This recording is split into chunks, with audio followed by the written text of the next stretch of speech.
Assalomu alaykum. Barchaga xayrli kun yoki xayrli tun. Videoni qaysi vaqtda ko'rishingizga qarab aytaman. Demak, bugun siz bilan hali qilmagan ochirimizni qilamiz. Ya'ni, hozirda sizni o'ylantirayotgan vaziyat bo'yicha kartalardan maslahat so'raymiz. Kartalar bu vaziyatingiz bo'yicha nima demoqchi? Barcha burchlar uchun ko'ramiz. Demak, boshladik. Hozirgi vaziyatingiz bo'yicha kartalar nima demoqchi? Eng to'g'rilarini bilish uchun niyat qildim. Barchaga shifo bo'lsin. Demak, qo'y burchi, buzoq burchi, egizaklar, qisqichbaqa,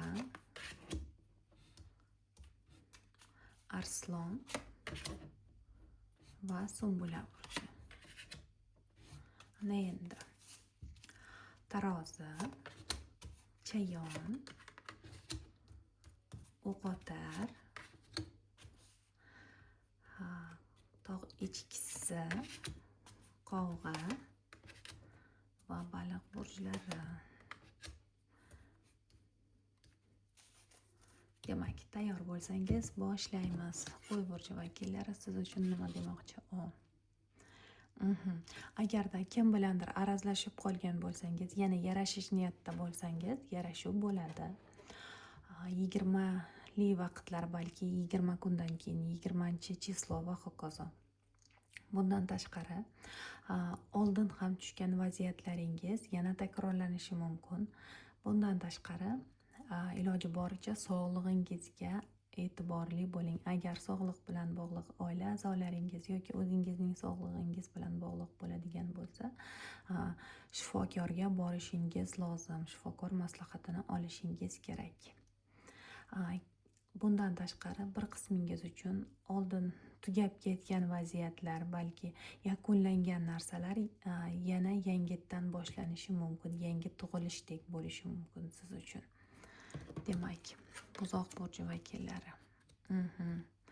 Agarda hozirgi o'ylaringiz qandaydir bir ayol bilan bog'liq bo'lsa, albatta savollaringizga javob topasiz. Bundan tashqari, pul mablag'lari kelishi mumkin bir qismingiz uchun va sizni o'ylantirayotgan vaziyatlarning yechimi ayol kishi bilan bog'liq bo'lishi mumkin.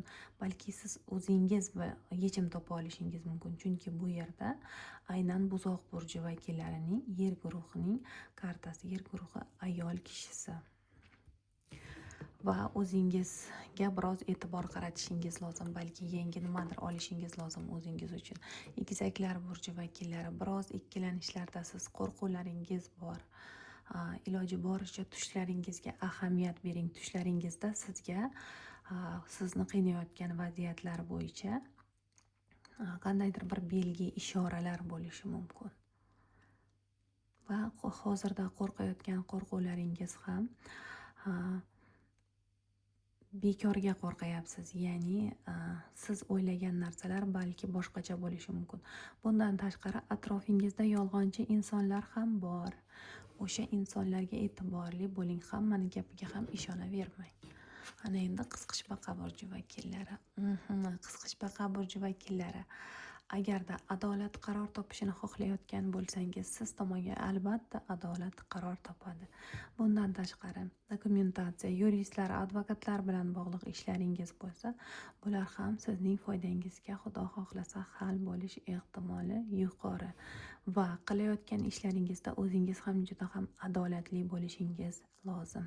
Tarozini ikki pallasini ham teng tuting.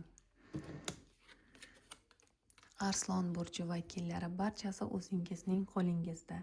Ya'ni nimanidir yangitdan boshlamoqchisiz, o'ylanayotgan bo'lsangiz boshlang. Hammasi ajoyib bo'ladi. Va bundan tashqari, sizni o'ylayotgan vaziyatingiz bo'yicha bu ishlarni qilish yoki nimanidir bilmoqchi bo'lsangiz, qiynayotgan vaziyatingizning yechimi aynan siz o'zingizsiz. Sumbula burchi vakillari. O'ylayotgan vaziyatingiz, sizni qiynayotgan vaziyatlar albatta yaxshilikka, ya'ni siz tomonga bo'ladi. Bundan tashqari, bir qismingiz uchun biroz miqdorda pul mablag'lari kelishi mumkin sizga. Tarozi burji vakillari. Hozirda biroz ishlaringizda to'xtalishlar bo'lib olishi mumkin. Ya'ni hozircha kutishingiz kerak, sabr qilishingiz lozim. Sabr qilsangiz, sabr tagi sariq oltin. Chayon burji vakillari. Kimlargadir sizning yordamingiz kerak. Bu insonlarga yordam bering va bir qismingiz uchun esa agarda kreditlar bilan bog'liq, pul bilan bog'liq vaziyatlari qiynayotgan bo'lsa, albatta bular yechim topadi. Bir qismingiz uchun pul mablag'lari kelishi mumkin. Bundan tashqari kreditlar bilan bog'liq, omonatlar bilan bog'liq vaziyatlar ham albatta yechim topadi. Oyligingiz ham kelishi mumkin va siz kimningdir yordamiga muhtoj bo'lsangiz, ular ham sizga albatta yordam beradi. Sovg'alar olishingiz mumkin bir qismingiz. Va o'qotar burji vakillari, kimdir meni bloklab qo'ygan, blokni ochadimi desangiz, hozircha yo'q. Bundan tashqari hozir o'zingiz ham eski sizni qiynayotgan muammolardan biroz uzoqroq turganingiz ma'qulroq. Chunki oldin qiynagan, takrorlagan xatolaringizni yana takrorlab qo'ymasligingiz lozim. Bundan tashqari sizni qiynayotgan muammolarga yechim topish uchun bir qadam oldinga siljishingiz kerak. Ya'ni o'tirgan joyingizdan biroz siljing. Komfort zona deydi-yu, o'sha komfort zonangizdan chiqishingiz lozim. Tog' echkisi burji vakillari, aynan o'zingizni kartangiz tushdi. Balki sog'lig'ingizda biroz muammo bo'lishi mumkin bir qismingiz uchun.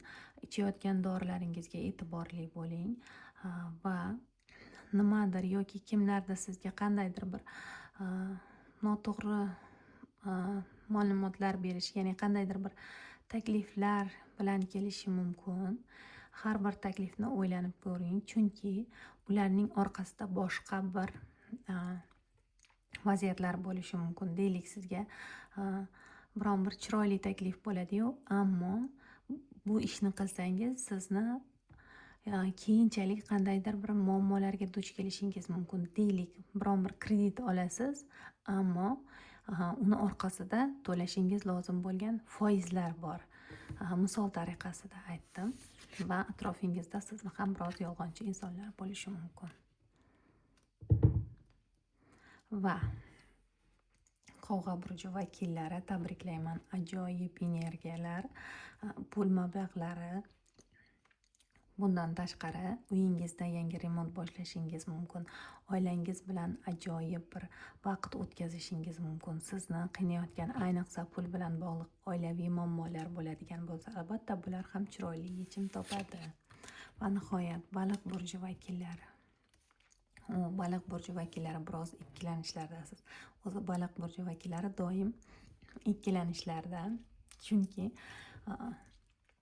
biron bir qaror qabul qilishda doim qo'rqadilar. Iloji boricha qarorli bo'ling. Ya'ni 7 o'ylab bir kesishingiz lozim. Ko'ryapsizmi 7ni? Ya'ni uni tanlaymi yoki bunimi, unisi bunisi va hokazo. Bu o'y hayollaringizga barham beradigan vaqt kelgan. Ammo juda ham yaxshilab o'ylab, 7 o'ylab bir kesing dedim-ku, xuddi shunday bo'lishingiz lozim. Demak, bugungi ochirimiz tugadi. Barchaga katta rahmat. Hozircha siz bilan xayrlashaman.